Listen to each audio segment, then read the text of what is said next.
시장 분위기가 많이 좋아졌습니다. 돈이 모이는 곳, 또 수급이 모이는 곳에 이슈를 찾아서 섹터 종목 탐색하는 시간입니다. 머닝 전략 정석현 신한투자증권 구로지점 PB 함께합니다. 어서 오십시오. 네, 안녕하십니까. 오늘도 세 가지 키워드로 시장 섹터 종목 찾아보죠. 첫 번째입니다. 한미 2+2 통상협상이 진행이 됐는데요. 미국 백악관이 LNG 투자를 공식적으로 압박할 가능성이 있다. 수혜주는 뭐냐? 이게 사실은 알래스카에서 LNG를 구매하는 정도는 괜찮은데요. 사실은 투자를 하게 되면 나중에 이게 사실은 어떻게 회수를 할 거냐 고민이 있는데 미국은 투자를 압박하겠죠. 그래서 투자자 입장에서는 어쨌든 거기에 기회가 또 있을 수 있는 거거든요. 관련 수혜주가 어떤 게 있을까요? 사실 일단 LNG 프로젝트 그거 관련해서부터 조금 더 깊게 보시자면은 말씀 주셨던 것처럼 사업성이 좋지 않은 건 사실인 것 같습니다.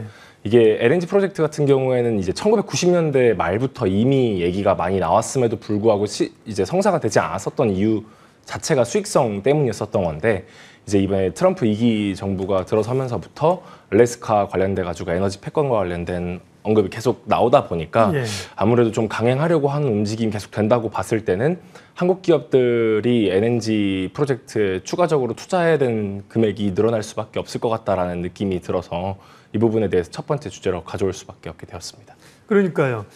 투자를 압박받게 되면 실질적으로는 부담되는 게 많죠. 예를 들면 한국가스공사라든지 이런 데 참여해서 투자를 하게 되면 돈을 언제 받을지 모르는 건데 어쨌든 이 LNG 이런 거 관련해서는 그전에 피팅 업체나 일본 이런 업체들이 수혜를 받았잖아요. 그러니까 수혜 관점에서 보면 어떤 기업들이 수혜가 돼요? 사실 피팅이나 관광 같은 경우에는 되게 직접적이고 전단에 있었던 수혜주라고 보시면 될 것 같습니다. 어쨌든 간에 LNG 프로젝트를 진행하면서부터 파이프라인을 깔아야 되다 보니까 거기에 들어가는 관광을 만들어야 되잖아요. 그렇죠. 그러다 보니까 우리나라에서 갔었던 업체들 같은 경우는 성광밴드 같은 피팅 업체라든지 아니면 동양철관이라 세아제강, 넥스트 이런 관광 업체가 많이 갔었었는데 사실 이 파이프라인이 나중에 건조되는 것들이 다 계약이 성사가 되게 되면은 그 다음에 이제 후단부에서는 선박 관련된 유통 파이프라인, 이제 유통 라인이 다시 부활할 수밖에 없는 부분이고 그 부분에 있었을 때 LNG 운반선의 수혜를 받을 수 있는 종목을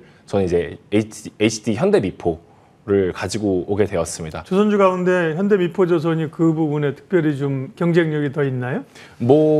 LNG 운반선을 작업하는 건 한조에도 그렇고 삼성중공업도 그렇고 많은 조선사들이 진행을 하고 있음에도 불구하고 제가 HD 현대미포를 가져오게 된 이유는 어쨌든 간에 중형급 선박을 만드는 데 있어서는 업계에서 거의 글로벌 탑티어에 위치한 조선사이기도 하고 최근에 이제 마진율이 대폭 개선이 된 이유가 예전에 이제 현대미포 같은 경우에는 컨테이너선 같이 이제 저부가 가치 선박들을 많이 수주를 받아왔었었는데 최근 들어서 어닝 서프라이즈가 났었던 가장 큰 이유 중에 하나가 LNG 운반선이나 석유화학 제품 운반선, 이제 PC선이라고 부르는데 이런 고부가 가치 선박들의 비중이 많이 늘어나고 있고 LNG 프로젝트가 계속 진행이 되다 보면은 이 부분에 대한 추가 수주가 있을 거라고 생각을 해서 좀 더 레버리징이 높은 중형 선박급 건조사를 가져오게 되었습니다. 어제 조선주도 실적이 좋았잖아요. 주가 강하게 올랐고 오늘도 강하게 오르는데 어제 특별히 현대미포가 15% 급등을 하더라고요. 실적도 있지만 말씀하신 그런 것들도 수급적이나 이슈적인 기대감들도 시장이 이런 걸 좀 봤다 이렇게 볼 수 있겠네요. 알래스카 LNG 투자와 관련해서 조선주 HD 현대미포를 좋게 보셨고요. 다음 이슈 볼게요. AACR, 이 바이오 쪽에서의 중요한 학회이죠. 이제 시작이 되는군요. 선반영됐을 수도 좀 있고, 최근에는 보면 비만 관련주들이 바이오에서는 강하거든요. 이 학회 모멘텀 그리고 바이오 시각 알려주십시오.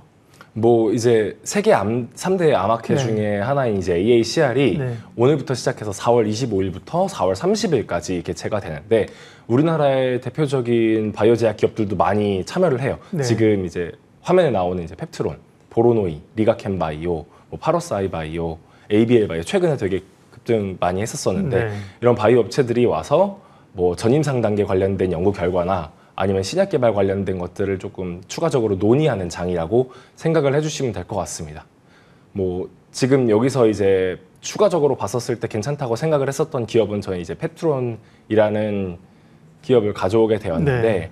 이 펩트론이라는 기업이 원래는 사실 스마트 대포라고 해서 약물의 반감기를 조금 늘려가지고 지속형으로 만드는 플랫폼을 많이 가지고 있었던 걸로 유명했었던 기업이에요. 네. 작년에 일라이릴리와 체결됐었던 그런 기술 관련된 계약건으로 유명했었던 기업이었는데 이제 최근에 펩트론이 주가가 급등하게 된 이유 중에 하나가 이 AACR에서 추가적인 플랫폼을 발표할 수도 있을 것 같다라고 얘기가 나오면서부터 조금 급등세를 보였던 거라고 생각을 하고 있습니다. 네. 그러니까 펩트론하면 우리가 이제 약간 비만, 당뇨 이런 쪽만 보는데 그런 것보다는 결국은 이제 이쪽도 그 ADC나 우리 그 바이오텍들이 하는 그런 구조적인 기술 그런 것들을 하는 거군요. 펩트론도. 네, 맞습니다. 이 ADC라는 걸 간단하게 얘기하자면 이제 뭐 항체랑 약물을 병행해가지고 접합시킨 다음에 항암제 효력을 높이는 역할을 하고 있는 게 이제 ADC라고 보시면 될 것 같은데 이 ADC의 구조적인 문제점 중에 하나가 암에서 특정적으로 발현되는 어떤 단백질이라든지 이런 뭐 타겟되고 있는 어떤 뭐 단백질 같은 것들이 발현이 많이 되면은 ADC가 바로 달라붙어가지고 항암 치료를 시작을 하는데 잘 발현이 되지 않는 저발현 암군 같은 경우에는 ADC의 효력이 떨어지는 이제 내재화가 저하되는 문제가 많이 발생을 합니다. 이 펩트론이라는 기업에서 이제 발표를 하게 될 IEP라는 이 기술이 이 ADC의 접합성을 높여가지고 항암 치료의 효력을 극대화하는 역할을 하는 기술을 가져왔다라고 생각을 해주시면 될 것 같습니다. 네.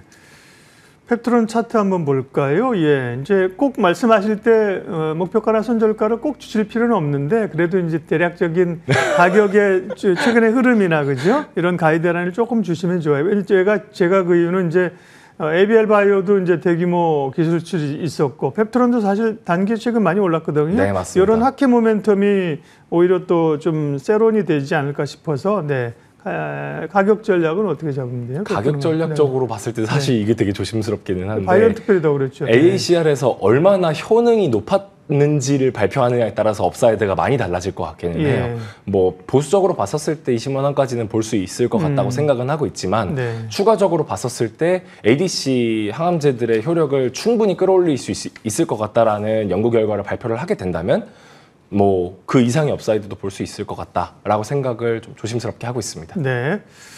펩트론도 사실은 그 전에 얘기가 있었는데요. 뭐 얘기하고 그 다음 날부터 따박따박 2%, 3%씩 올라주는 게 아니라 바이오는 거죠. 뭐 기대가 있었는데 계속 또 옆으로 기다가 뭔가 또 모멘텀이 있으면 펑 뛰는 성격이 이제 바이오가 있는 겁니다. 변동성도 있고요. AACR과 바이오 관련해서는 펩트론을 관심주로 말씀하셨고요. 다음 키워드 볼게요. 다음은 두산 에너빌리티군요. 두산 에너빌리티도 뭐 가능성이 있었는데 또 조금 쉬다가 또 원전 얘기 나오면서 또 주목을 받는 것 같습니다. 두산 에너빌리티와 관련된 이슈 체크부터 할까요? 뭐 일단 두산 에너빌리티라고 하면은 가장 뭐 돋보이는 사업부는 원전 사업부인데 원전만 하는 게 아니라 뭐 가스터빈이라든지 뭐 원전 중에서도 대형 원전 말고 SMR 같은 사업들도 함께 운영을 하고 있는 회사라고 보시면 될 것 같습니다. 오늘 조금 주가 긍정적으로 보여주고 있는 이유는 이제 두산 에너빌리티 관련돼 가지고 있었던 그런 이제 우리나라의 소송 원전 이슈가 조금 해결이 될 것 같다라는 기대감 때문인 것 같습니다.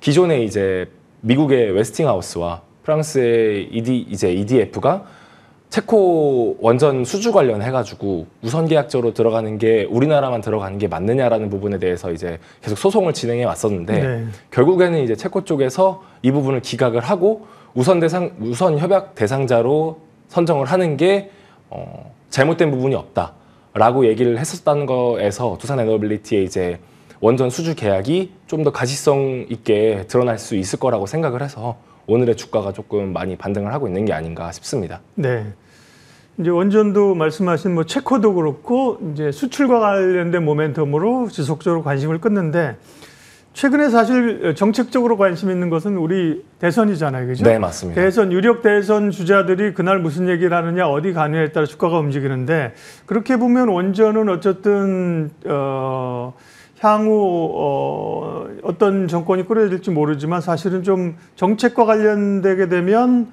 지금 어쨌든 뭐 이재명 후보가 유력하니까 그렇게 되면은 조금 정책적으로 부담스러운 거 아니에요, 현재는? 뭐 이 부분 같은 경우에는 사실 지금 당장 어떻게 뭐 판가름할 수 있는 부분은 아닌 것 같긴 해요. 국내 원전 사업과 해외 원전 사업을 조금 분리를 해서 봐야 되는 부분도 있다 보니까 뭐 어떤 당이 당선이 되느냐에 따라서 뭐 기존에 체결을 하려고 했었던 계약까지 엎으면서 뭐 굳이 안 좋은 쪽으로 흘러가게끔 만들 것은 아니라고 저는 판단을 하고 있기 때문에 어떤 당이 들어서냐에 따라서 달라지는 부분이 아니라 어쨌든 간에 지금 대외적인 변수에서 리스크가 해소가 됐기 때문에 이 부분에 대해서만큼은 뭐 긍정적으로 충분히 볼 수 있다. 라고 보고 있고요. 이제 에너빌리티 같은 경우에는 원전 사업만 하고 있는 곳은 아닙니다. 이제 SMR도 그렇고 가스터빈 관련된 사업들도 함께 운영을 하고 있는데 이 가스터빈 관련된 부분도 좀 긍정적으로 볼 수 있는 게 오늘 이제 현대 마린엔진과 해가지고 MOU를 체결한 건이 있었어요. 이 부분도 좀 긍정적인 모멘텀으로 작용을 할 수 있을 거라고 생각을 해서 뭐 지금 저희 하우스 쪽에서는 뭐 매출이 조금 줄을 수는 있으나 영업이익은 전년 대비해서 약 한 40% 정도는 증가할 수 있을 것 같다라고 전망을 하고 있어서 충분히 긍정적으로 고려해보고 있습니다. 네, 그게 이제 매력이죠. 말씀하신 것처럼 다른 어떤 우리가 원전 관련주로 알려져 있는 기업들은 원전 뉴스에 따라서 등락을 일희일비하는데 두산 에너빌리티 같은 경우는 여러 사업 구조를 가지고 있어서 기대가 된다. 원전 쪽에서 두산 에너빌리티 관심주로 주목해볼 기업으로 오늘 언급해 주셨습니다. 머닝 섹터 전략 신한투자증권 구로지점 정석현 PB 함께했습니다. 고맙습니다. 감사합니다.